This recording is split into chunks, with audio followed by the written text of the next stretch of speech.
हाय हाय हाय हाय। यार इनको तो डर ही नहीं लगता। इसको देखो ध्यान से, ये सांप पकड़ रहा है। वो सांप पकड़ रहा है और इसका जहर निकालेगा। देखना, ये इसने गिलास रखा हुआ है, पकड़ पकड़ के उसमें उसमें जहर डाल रहा है सांप। वो सांप का जहर मेरे ख्याल में बड़ा कीमती है, इसलिए ये सांप निकाल रहा है, पकड़ रहा है। इसने पाले हुए हैं। देखो कितने ज्यादा सांप हैं इसके पास।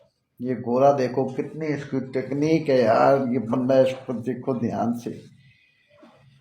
क्या बात है यार, इसको देखो, इसको ध्यान से देखो, ये क्या कर रहा है यार। ये बंदा है, क्या चीज है यार, इसको देखो।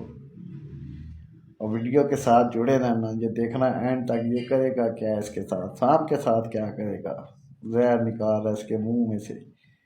रुमाल बांधा हुआ है गिलास के ऊपर, और दबाता है और जहर निकल जाता है सारा।